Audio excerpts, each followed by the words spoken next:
And now, the conclusion to Episode 9, Part 2.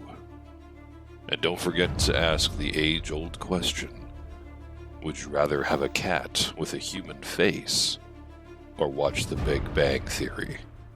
Welcome to Radical Apathy, the podcast where two half-wits set out to solve all the world's problems with pop culture references and a lackadaisical attitude.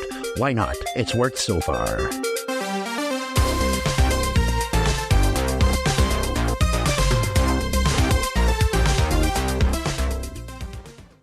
So, Mike, carrying on with where this is here, I need to ask you.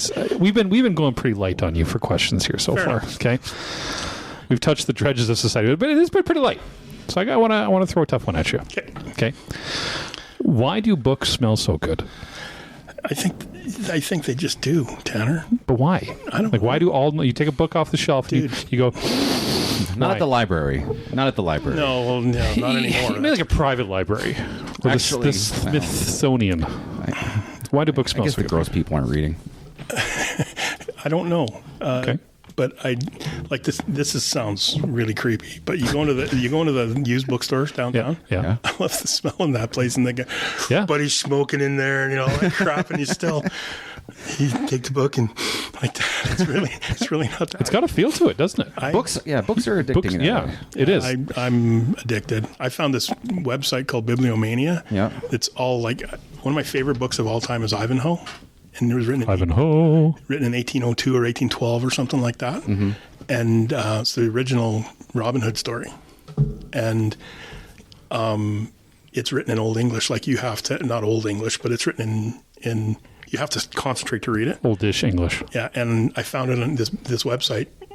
You can download it for free because it's past... Trademark or copyright, whatever it is. Copyright, yeah. So I got Treasure Island. I'm downloading all these books. You got to do a chapter at a time or page at a time. And I'm spending hours downloading them instead of just, and I can go down to the bookstore and buy one. But now I got one on my hard drive too, right? Let me ask you this, a little more lighthearted questions for a second here. We always ask our guests this, because you're a storyteller. So what is your favorite movie? Like, what's your favorite movie? We already talked about your favorite book. What's your favorite movie? It'd have to be what genre, I guess. Okay. Well, that's a cop out. So you gotta if you only get one movie to watch for the remainder of your life, what movie is it going to be? Two. Couldn't tell you. Really? Like seriously, couldn't tell you. There's nothing that comes to mind. That one movie Well, gets you right in the feels. the first thing that popped in your head. What was it? What was we it? said movie. You said but the first one the first scene. the first war movie is Saving Private Ryan. Okay, there it is. I'm going to show my kid that. I want to show him. That's a tough go, though. SPR. Yeah. That's a tough go to figure out when he's old enough for that first 20 minutes. I went to that movie with a friend of mine at work who had just got out of the I was his FTO at the time, and he just got out of the military. Oh, yeah. And he had done time as a peacekeeper in Bosnia when it was still hot. He was the second unit deployed from the Canadian Armed Forces there, and so he saw a lot of stuff that was really bad. And we're sitting in the movie, and he's not having a good time. That first 20 minutes, he's like struggling a little bit. Yeah. Fun story about PTSD. They There was a guy, the U.S. Army tweeted out, "What has the Army done for you?" And this guy replied, "Well, my wife fucked 10 guys, and I am scared of fireworks." That's fair. Yeah, that'll do So, second lighthearted question. Shoot. And I want to ask. I really want to ask all my guests this, but I keep forgetting. How is the toilet paper at your old job? It's always terrible at jobs, right? Yeah, it's single ply. It's cheap. It's shit. right? Yeah, it's Cheap shit. Why is it like that at every job? Money. The worst toilet paper ever. Yeah. Money. And it's also a government bought stuff. So How long did you work there, Mike? 34 years. 34 In 34 years, did it ever occur to you, or did you ever bring your own ply, bring your own No. TP? Never, hey? So it could have been that bad. I didn't spend a lot of time in those. If I had, you were if I had 10 to I number bet it was two, the production to take the belt off to go to the bathroom. If I was number two, usually I'd go home. So you would tend to at home. Usually. Okay. Where the better toilet paper was. Unless, Where the better toilet paper is. it was busy, Right. and then you just learn not to. So what does that mean? Yeah. That means you just get don't go. diverticulitis. You just don't go, man. Did you just make that up? No, I have it. It's a long story. Yeah. It's a long story. It sounds like, really it sounds like a poor man's STD. That we really want to delve into, but probably shouldn't. I wish I had Kras, but I have Corbyn dermatitis. When you when in the bad old days in the late 80s, early 90s, there was only 6 guys on each patrol team. Sometimes you would have 4 guys taking a city of 100,000 people. So they had to take turns 10-2ing. No, you wouldn't go. You wouldn't eat. You wouldn't go. You wouldn't be able to stop to eat. You wouldn't nothing. You But let me ask you this: do police officers use the zipper hole? No. More often than normal people to go to the bathroom. Oh yeah. Is right? people? They just keep Is the zipper hole a zipper? The zipper hole. Is that a zipper? Well, back in the 80s, too, you got to remember all the zipper. underwear had the pouch that you could open up the hole in front and get it out, too. Yeah. So I'm wondering, I bet you that was used a lot more. A zipper? I bet you that was used. Yeah, I used it every day. Yeah. I used it every day. Because that belt is 100% that belt's a pain in the ass because all the keepers and then the weight and all that stuff. So as long as it's on, you keep it on if you can. So let's go back on the up trajectory here. Okay. We've heard a lot of horrible shit. Not horrible in terms of your stories are bad. I mean like horrible shit. Entertaining, but real. Tell me about the guy or girl that you worked with for. You were in charge of that inspired you, and how did they do that?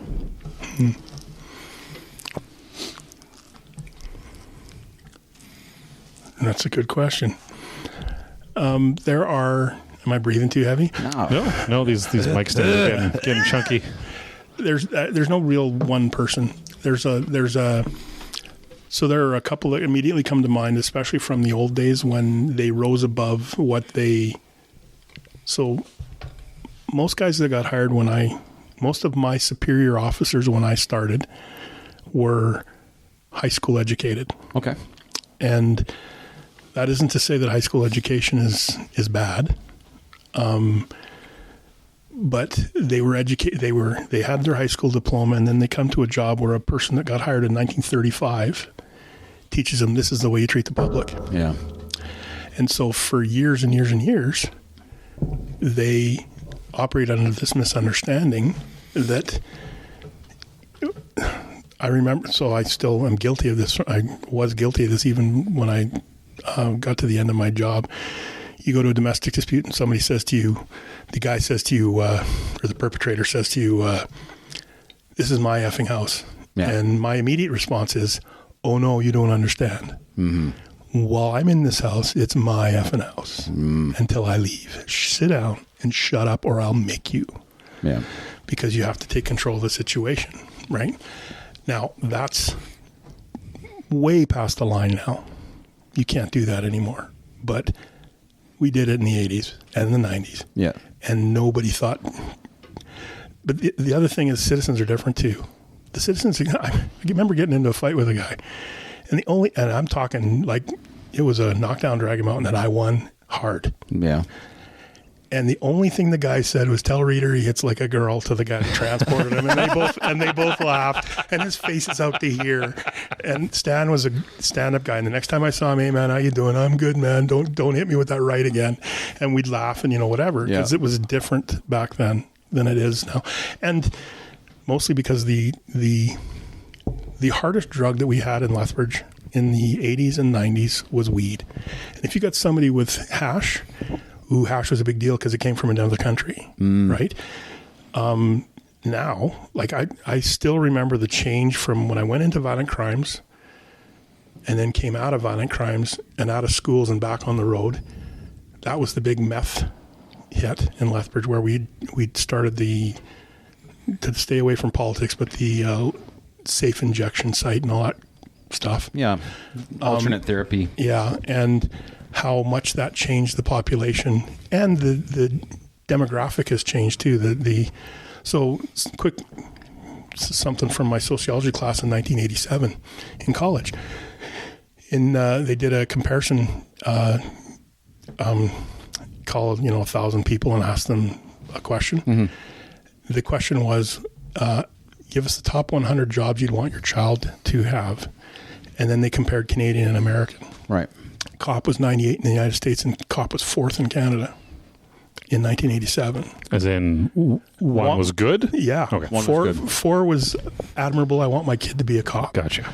Now, I bet you it's 98, just like it was in the States. Because the way politics is, the way the media is, the way we have done it to ourselves to a certain extent, all of those sorts of things. And then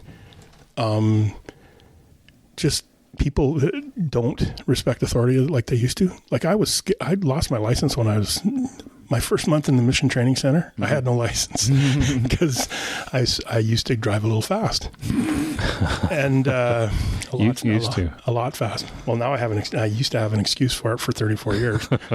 I got it out of my system by the time I left, but because we used to pursue people to their fiery death in the 80s, eh?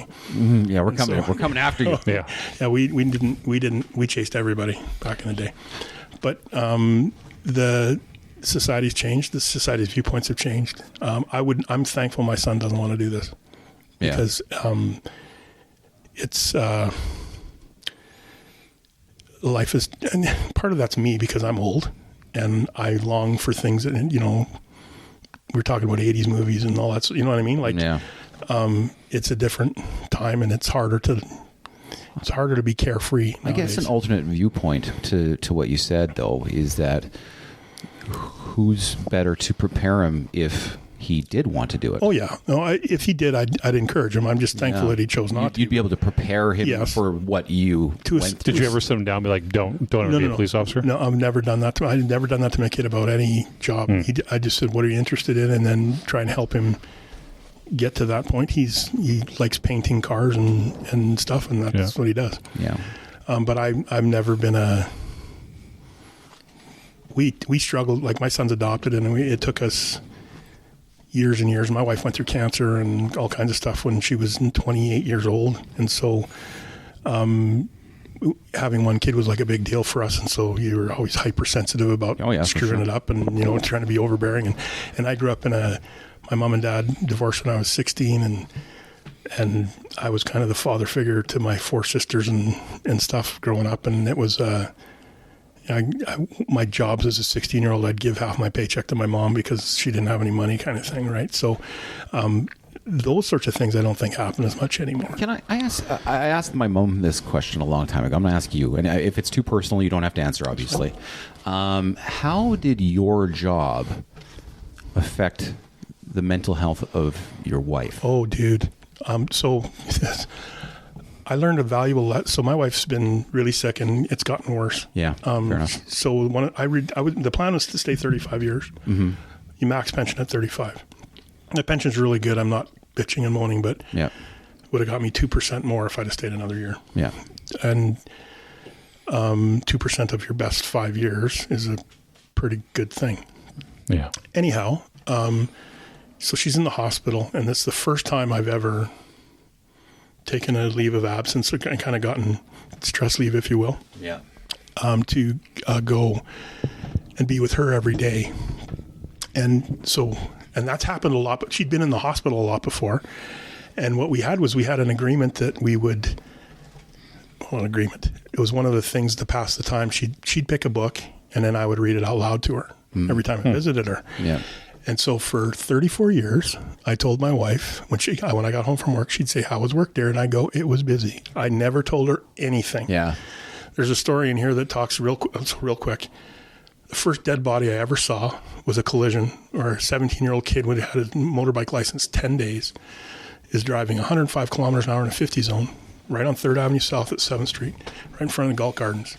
The impaired driver turns left to center in front of him, and he hits the passenger door so hard that the passenger flies over his head. He has a passenger on the back of the bike. The passenger flies overhead and lands about 15 meters down the road and then skids. And he stops dead, literally, because the motorbike handlebars go sideways and skewer him in place. His shoes fly, but he stays. That's some John Wick shit. And when I roll up, I'm still with my field training officer. So remember, my last job was a college student, and the one before that was a Mormon missionary. Yeah. And it's the first dead body I see, and there's blood on the road that's coagulated so much that it looks like a staircase going into the gutter. It was, and his feet were yellow because there's no blood. The first dead, I'm freaking out, right? And my FTO knows this because he says he knows the guy's dead. but the passenger's still alive because he's in shock. He's trying to get up. He's got a broken shoulder, broken elbow, broken hip bone, broken kneecap, all on the one side that he lands on. Yeah. And my Doug goes and gets to him, and he says, "You go with him and check on him." So I get there, and the first thing I do is I kneel down by his head and I put my knees by his ears to keep it so that I've got a C-spine, and then I'm looking for, and I realize he's dead. I don't realize I'm kneeling in blood, like a pool of blood. And then when I get up, another guy gets there, takes the impaired, blah, blah, blah. And I get in the van, we're just going to go to the next call. And my partner says, "Dude, we got to go back to the station and change your pants." And I look down, I don't got any, you got to take me home. Thankfully, my wife was at work, because when I gear down, I wear white cotton underwear that goes down to my knees. Okay. And it had wicked up. Oh, okay. Yeah. The blood had wicked up almost to my waist. Wow. And that freaked me out because, like I said, I'm less than 4 months on the job. And you're a kid. How old are you? And I'm 23 years old. Yeah, you're a kid. 23 years old. Barely. I might have turned 24 by then, but barely. And I didn't sleep for 3 days. I had bad dreams, blah, blah, blah, blah, blah. And my wife knew I was struggling with something, but she didn't really say anything about it, right? And then I kind of got better, and we moved on. And I found ways to cope with it without drinking and all that sort of stuff, because that's kind of the way they did it back in the 80s. Yeah, they had a lounge there, didn't they? Yeah, and they also had, we had the shift that was very amenable to after your seventh night shift off. You had 6 days off, and you always ended your last night shift at somebody's house. And the whole patrol team literally would go there and drink and play cards and just BS and blow off steam. Decompress, yeah. Decompress. And I would go and I wouldn't drink. And I would drive guys home, but I would still go. So anyhow, fast forward 34 years later, 33 and a half years later, it's just barely out. And my wife has never heard one of these stories. Oh, Not wow. one. In your novel. Did she read was she the first to read it? No. My editors read it. She never read it until I read it out loud to her in the hospital. Oh. Was that planned on your part? No. It's just kind of how it laid out. I wrote it, and if you want to read it, you're welcome to. And I actually printed off a copy before I sent it to Amazon in a blue binder. Yeah. And I think she was scared to read it. Okay. Because she knew some of the things that I had been involved in. Yeah. And, I mean, you can't help but when news of the triple homicide comes on, and Mike was working nights last night. Yeah. Yeah. Mike went, right? And when Mike went to Super Bowl Sunday in 2016, he gets called out to go to a murder. And then, he's away from home for basically the next 4 months because he's working 20-hour days. Yeah. She knows, but she doesn't know, right? Yeah. So I read this book to her, and she is so mad at me. Dude, she is livid at me. And she dyes her hair red for a reason, man. Like, she is incensed. And I'm like, I'm sorry. I knew you weren't sleeping for a reason. And that was like chapter 2, and she's on. So she remembered back when you were 24. Oh, yeah. Those days when you came back. Yeah. There's a great story here about. So I've taken my wife on one ride along, and that was in 1993. She'd just finished her radiation treatment. My wife, when I married her, was 98 pounds, and she's 5'1". And so when she took 50 courses of radiation, so 5 weeks. 50 courses of radiation, 10 weeks, 5 days a week for 10 weeks. And then she's really sick when she comes home, and she's like skeletal. And when she's starting to get on the mend, we start this program in the company where your spouses are allowed to go on a ride along. So I tell her, hey, you're welcome to. So she says, sure, I'll hop in. And so we drive around, and the team was awesome. They kept jumping my calls. They wouldn't let me go to anything because they just wanted us to hang out because they saw her and went, oh my, because they knew what she looked like before and thought she was cadaverous, like she was death's door kind of thing.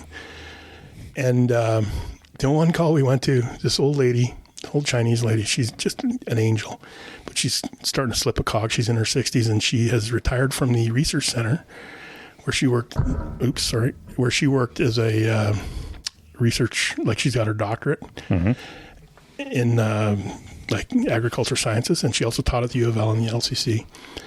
And then she started going downhill, deteriorating mentally, and her twist was that the Canadian farmer uses too much chemical toxins in the ground and that they're killing us all. So she calls 911. She's ahead of the curve on that. Oh yeah, Yes. absolutely. She saw calls it coming. but she calls 911 demanding the police go arrest every farmer in southern Alberta. And I get dispatched That's awesome. with my lovely bride, who's looks like she's rail thin. And so the first conversation I have with her as we're walking up the stairs is, "You stay in the hallway. If this goes sideways, you need to promise me you'll close the door. You outside, me inside. I do not want you coming in." And she had this come to Jesus moment where she realized, holy shit, he's got a gun, and it actually, like, he might need to use it, kind of thing. That was kind of an epiphany for her, right? I would love if the story ended where you took 5 steps, turned around, and she was on the lawn. That would have been a great story.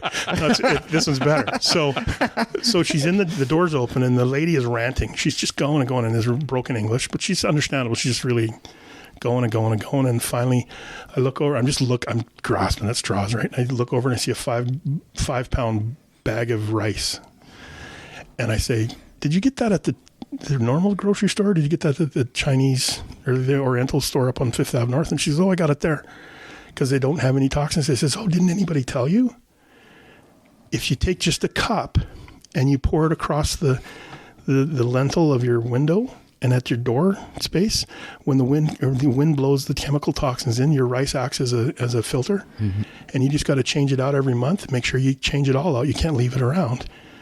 And it'll save your life." Because she grabs me, "Oh, thank you. She's good." And we hop, because she's not crazy enough to take the hospital, but she's clearly slipped a car, right? And so I get in the car, and my wife's in the passenger seat, and she's quiet for a while. And so I'm letting her cogitate.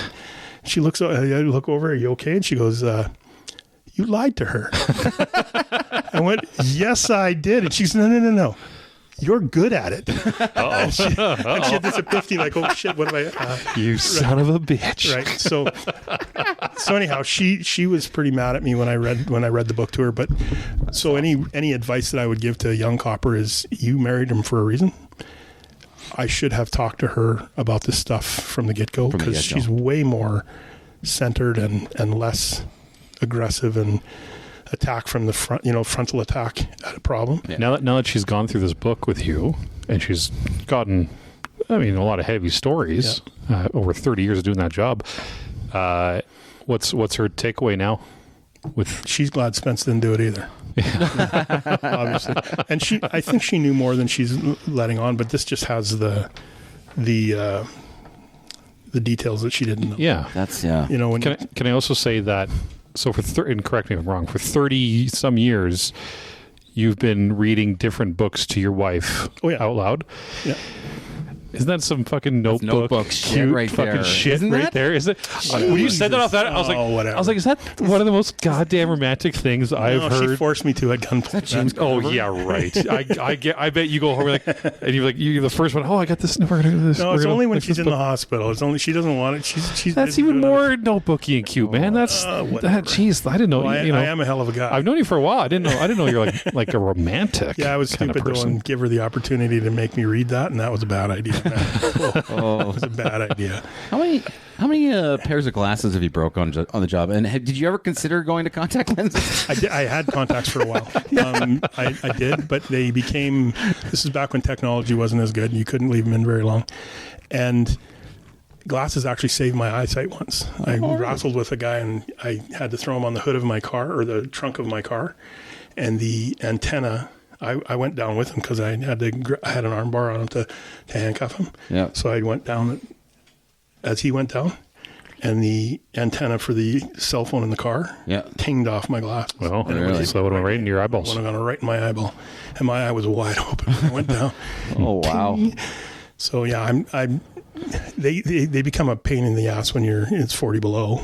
But isn't that the worst? Yeah, shovel in the driveway or something like that, and then you come inside and it's like I can't fucking see for 30 minutes. Yeah, it's really bad though when you have your gun out again. You got to go inside. Oh god, right? Yeah, that's brutal.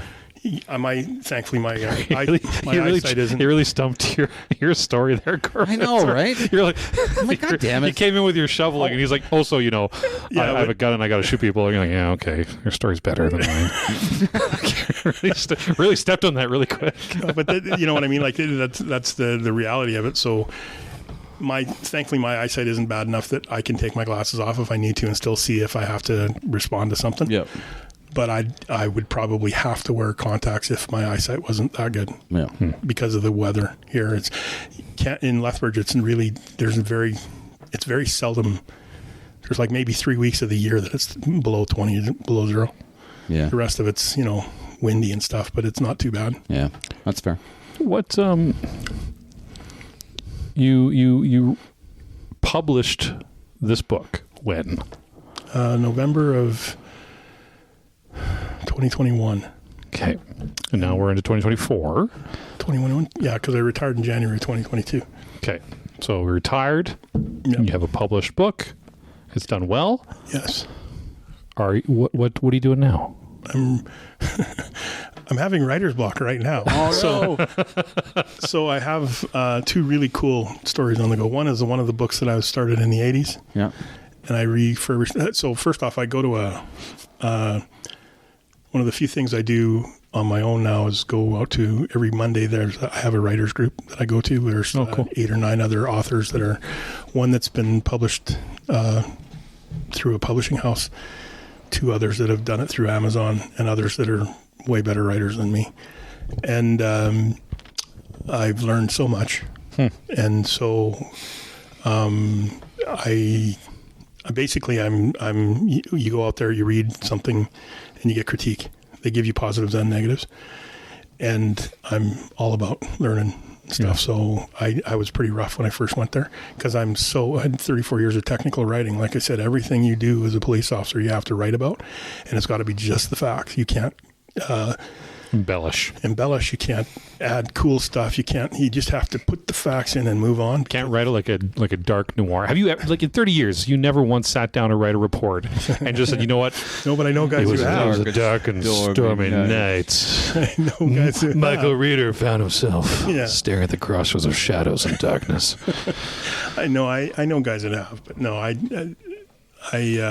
never been tempted on the job because I just.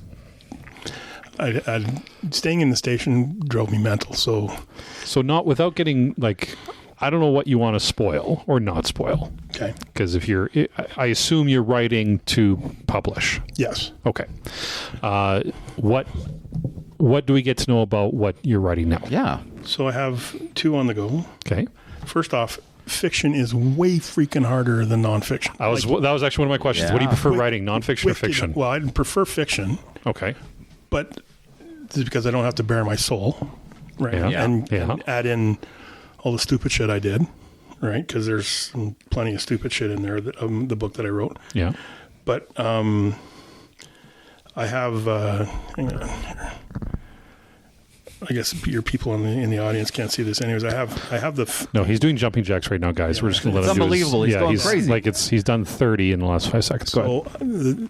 One is a homicide detective who's a hostage negotiator who goes to the very first chapter. He goes to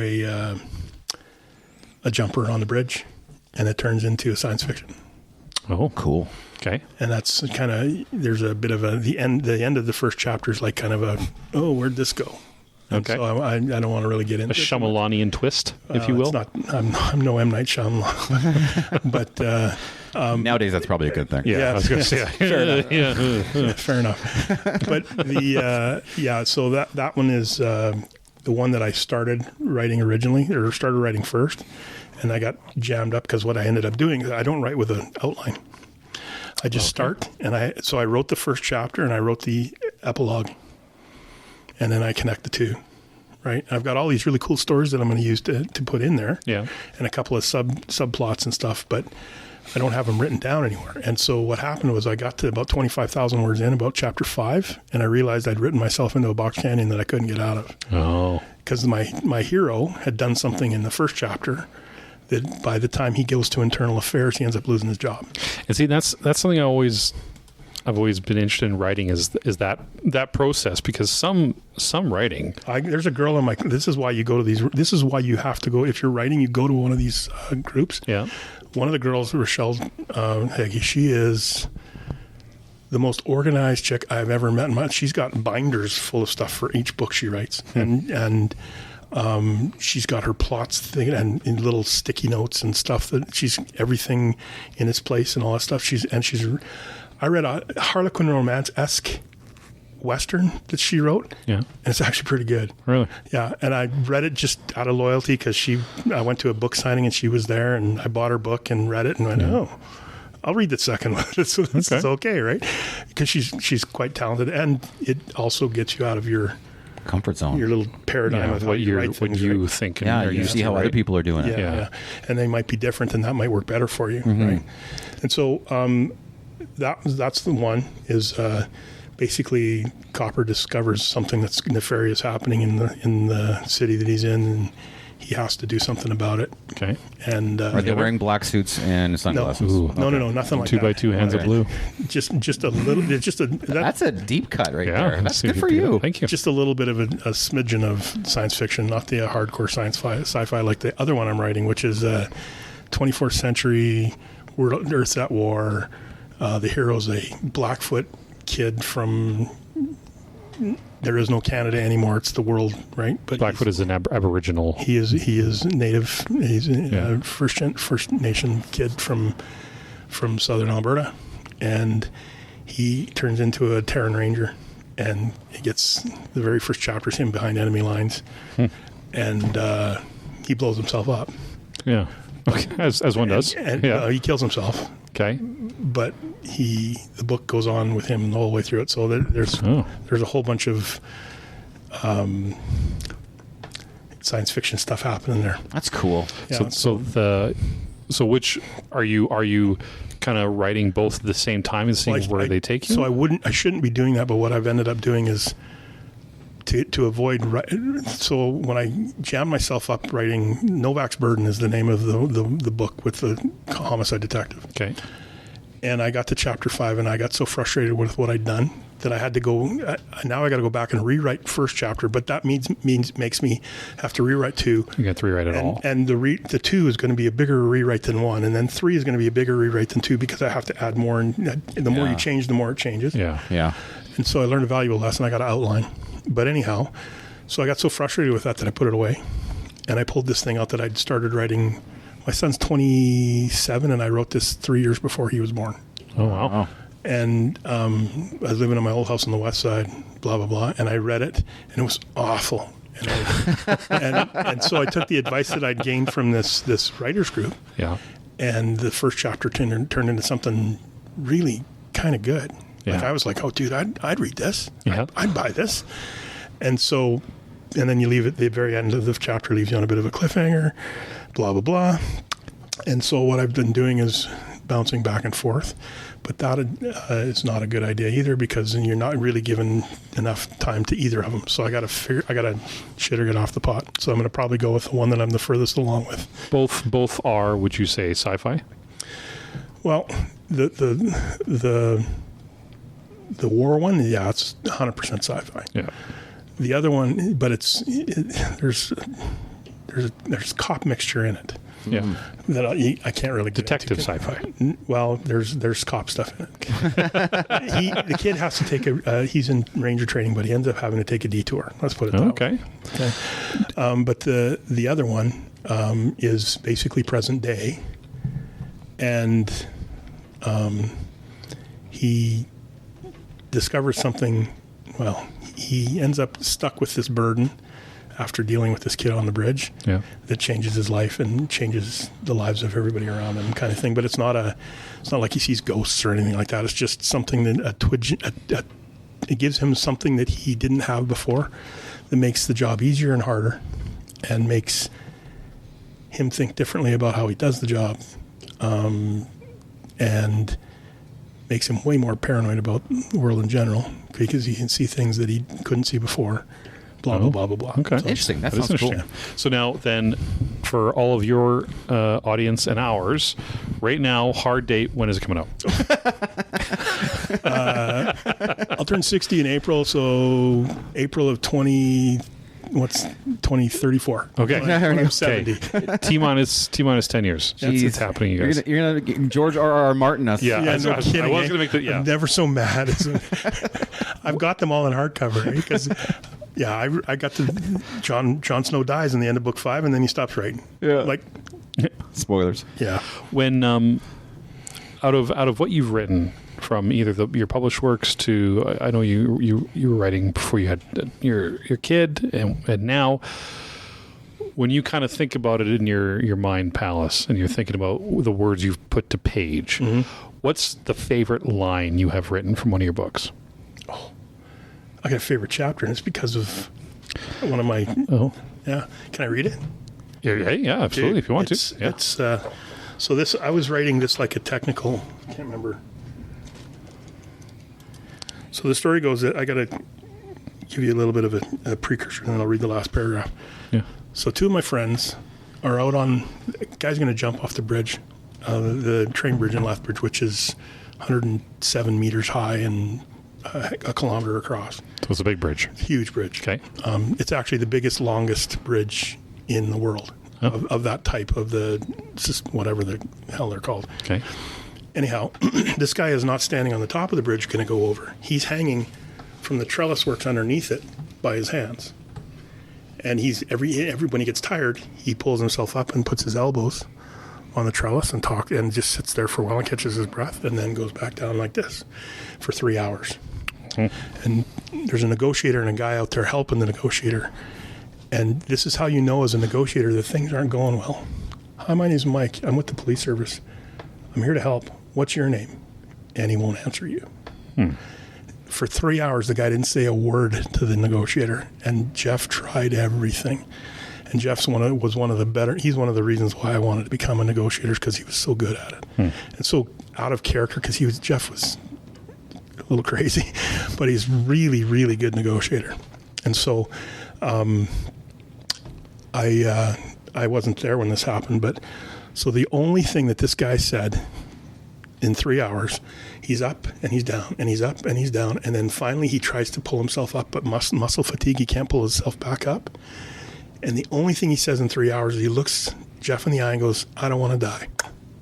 And goes down 107 meters. And when you hit the down, you don't just hit the down, you bounce back up again, and it sounds like a shotgun blast. Wow. And Jeff watched it all. And the ident guy was up there with his camera and the old auto line cameras, 9 photographs, as it goes down. Like, it was horrific, right? So, and these guys were affected, obviously, by this, right? So, this is the way I ended this chapter. When we say Constable so-and-so did something, it becomes the police who did it. When I use the name of my friend Jim, which I changed the name, his name was Jeff, as the guy who tried to talk that troubled soul out of such a permanent solution, it helps you realize that we're human, just like you. Jim could live across the street from you, and his kids could be in the same classroom or play hockey with yours. Yet when he went to work that day, he spent 3 or 4 hours in the hot sun trying to talk a guy out of doing something horrible, then witnessed what happened when he couldn't. My friend and his partner put their lives in danger to try and save the life of a troubled stranger without even knowing his name. They also took it on the baggage that witnessing something so horrible and final brings. Some people say that's the job, or that's what they get paid for. That's certainly true. But most of those people wouldn't be out on the bridge trying to help a troubled soul right up until he utters his last words and then screams out his last breath. They would be calling the police to do something about it. So that's something that, so I was writing that. I wrote that after my editor read it. Yeah. And said, you got to make this more personal and more human. Because I was writing it like a technical journal. It just A happened, then B happened, then C happened. But when you factor in, and that drove something home to me as well about how people don't understand that job, because you don't know what I get home from working a murder. I don't want to talk about nothing. I don't want to. One other real quick thing. So this is how you know you have PTSD. Inappropriate humor, and every cop does this. When I was working violent crimes, we had 4 murders in the first 4 months of the year, all unrelated to each other, and 2 on the same day, unrelated. Wow. It was real busy. And then one of the most horrific sexual assaults that year ever. She just happened to live, but 25 years earlier, she would have died because medical science is better now than it was then. Anyways,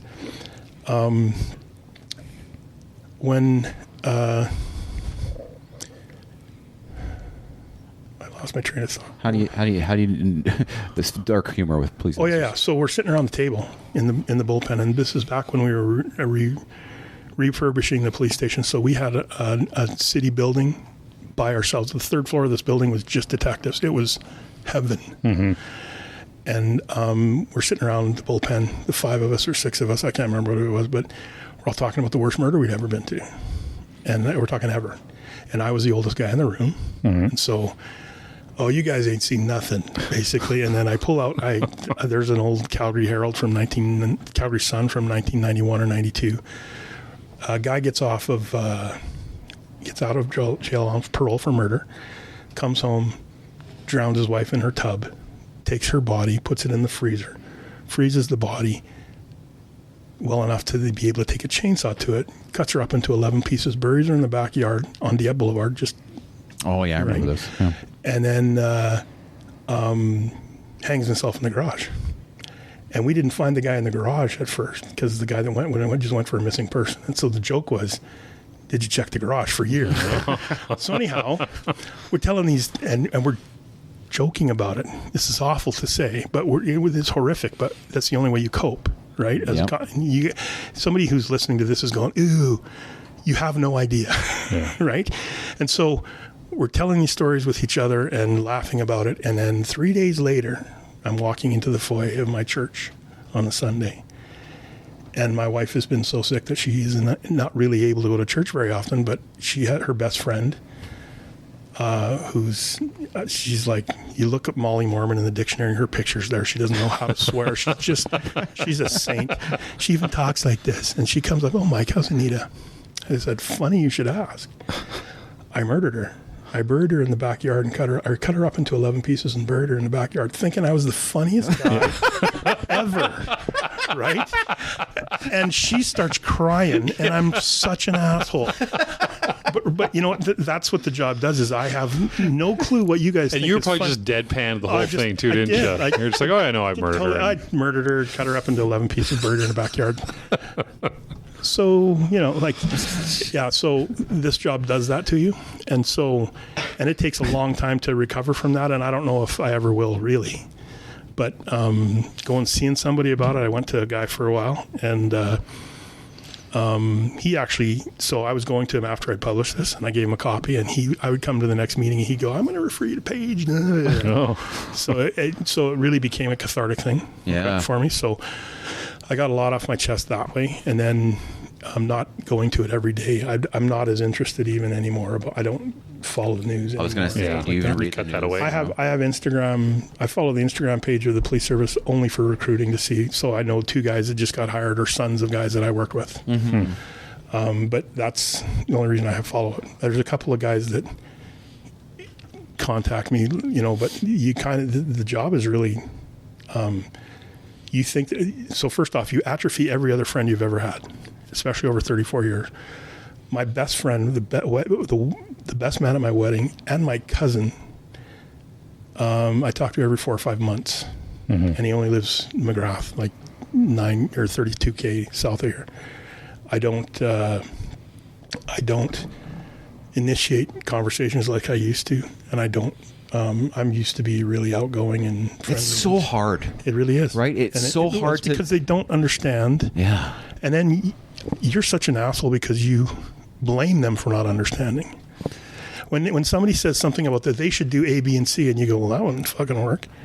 Because I know it wouldn't work because of A, B, and C, and D that you have no clue about, but you can't do that, but you still think he's an asshole. Yeah. It's like depression does that to you. It's like you don't want to listen to the other person. First off, your story's not as bad as my story. Yeah. It's like, so why do I need to listen to your story? A, why do I need to remember your story? And why do I have to come up with things to say about your story?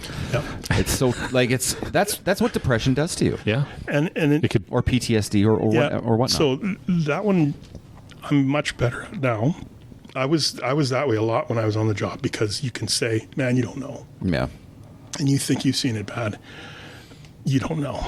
But everybody's got it bad, and I'm much better now at that. I'm tired of telling people too. So I wrote it once. Now I'm going to try and move on. Mm-hmm. And so far it's working a little bit. That's good. Yeah. This probably probably one of the better things I've done to get myself right, because you get, like, it was a big purge of getting stuff off. Like, I cried when I finished. I was sobbing when I finished the last chapter, and didn't expect that emotion to come out, because basically the whole premise is, it was shitty, and all the shitty stuff hid from me the fact that I did good, and that I did save people, and that I set out what I set out to do back in when I went to that knock on that door in 1985 in Quebec City. Yeah. I accomplished that goal, but I didn't see that for a long time. So you accomplished the goal. Do you feel you succeeded? I don't think there's such a thing as succeeding in police work, because you never, even so, when a woman stabs her mother 27 times and then cuts the 911 cord and then caves her head in on the floor in the landing on the way down to her, just because she's got a gambling addiction and doesn't want to let her mom know that she's stolen her money. Yeah. In solving that, there's no winning. There's no winning. There's no win and loss. Well, let me put it to you this way. Yeah. If I look at it, you said earlier that the young kid in the car that had the gun in his mouth. Yeah. Oh, that's So in 3 hours of work, you saved a human being. Yeah. It's worth it. So 100%. And so that, when I'm writing this down, that was the epiphany that I had, realizing, this was worth it. So I accomplished the goal that I set out in 1985, but there's a lot of sidetracks and dirt to shovel and stuff like that. But every job is that way too. Yeah. And I accomplished a lot of really good things, and I met a lot of really good people, and I met a couple of really bad people, and I met a lot of really messed up people crime doesn't happen in a vacuum. Yeah. There's ultimately the person that does the crime is making the decision to do the crime, but a lot of times there's socioeconomic issues. There's fundamental how he was raised or she was raised, or what they saw, or trauma, blah blah blah blah blah ad nauseum, right? So judging these people, I used to be fairly judgmental. There's a whole chapter in here about 2 sexual assaults that I investigated. And one was, this young girl was so FASD that this was an inevitable outcome for her. But her first sexual encounter was as a 12-year-old being raped by her 40-year-old uncle. And the mother and the daughter eventually talked to the Crown prosecutor. I did scads of work. I was young too. This was like my first one on my own. I had Constable Colin Catonio help me write the search warrant. So that, you guys don't know who he is, but he retired as an inspector, and he's old. And he was a constable helping me write my first search warrant, right? Yeah. And anyhow, I didn't really do any good, because the guy didn't go to jail. They never got to court. And every time I saw her after that, she dropped out of school. She became a prostitute. She probably still hooks downtown. And she was so broken before that even happened from FASD that she really had no other option other than what happened to her, right? There's no win in that. And whether I convict the guy or not convict the guy, that still doesn't fix her, right? So there's a certain amount of fatalism involved in the job that I didn't want to. I expected when I was a Mormon missionary before I was a policeman. You can save everybody. Hard to get job satisfaction when it's like that. Yep. You have to find where you... how do you do that? You have to find... Did you ever feel like, what do we really do sometimes? I never got into that trap, but I know guys that did, and that's a really dangerous path to go down. Yeah. Because then you start going, fuck it.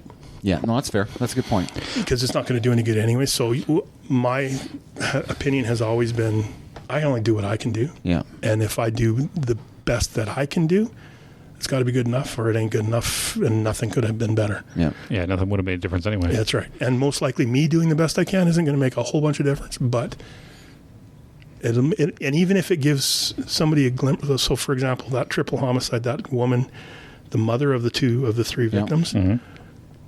I was the thorn in her. She was a drug dealer forever, from when she was 17 years old on. I knew her from years and years and years gone by. And fast forward 6 months after that trial, I'm in 7-Eleven or Max or whatever with my wife, and she walks in with her 2 grandchildren that she's now has to raise. Yeah. She sees me, walks over, and just hugs me. And my wife's looking at me like, what the fuck is going on? And I hug her back, and how you doing? Are these your kids? And I blah, blah, blah, blah, blah. It's good to see you. Move on. And this is the person I used to put in handcuffs. Yeah.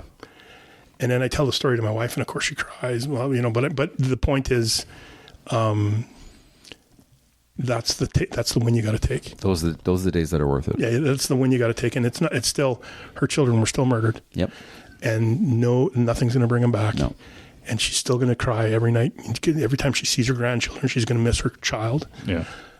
And I didn't do anything for her really, other than make sure that the asshole that did it got 20 years. And all he got was 20 years. He'll be out when he's 40 years old and do it again. Probably. So a lot of people have read this book, and we need to get more people to read this book. Yeah. So can you, again, tell them the title of the book, tell them where they can get it, and so it's for sale on Amazon. And give them the discount code if you could on the air, please. Don't have one. But if you know me, it's it's Michael S. Reeder's the author, and it's so there I was, 34 years wearing the badge, and it's a handy dandy picture on the front of my locker.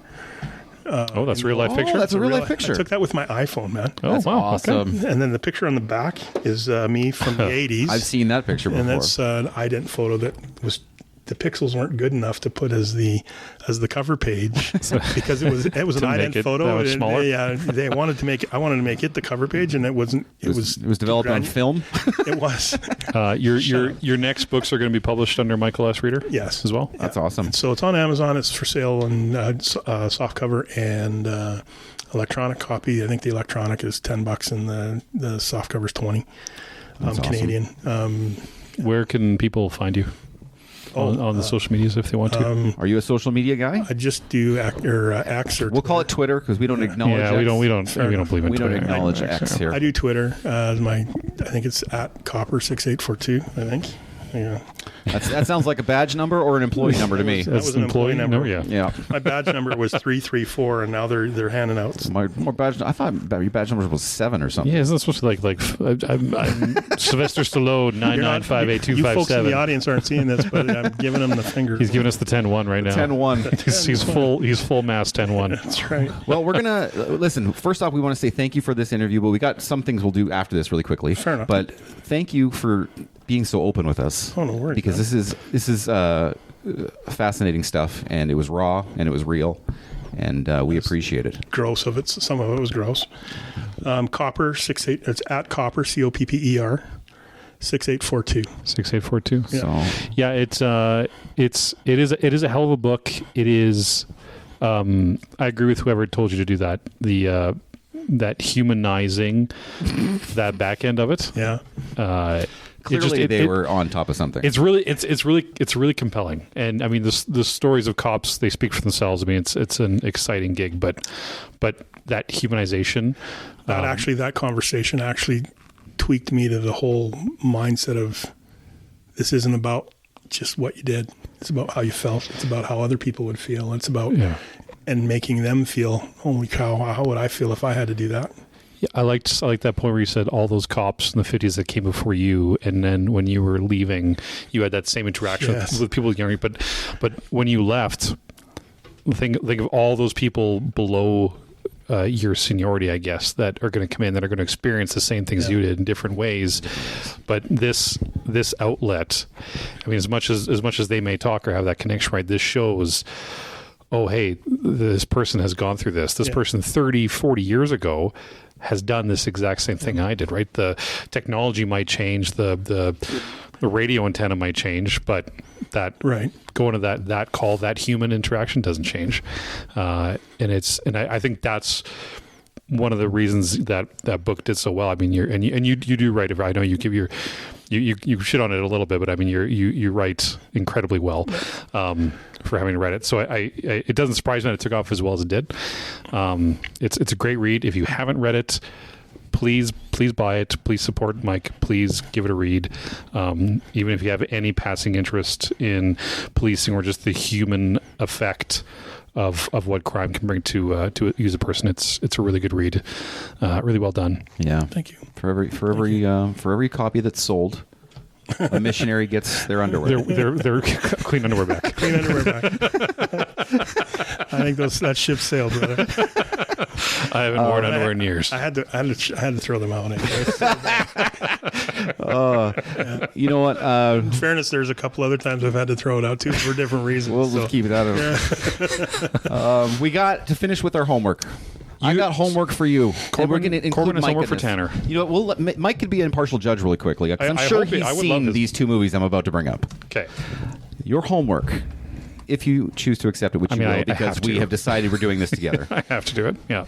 We are determining. I say one movie is better. He says the other is better. Okay. The first movie is Star Trek II, The Wrath of Khan. Okay.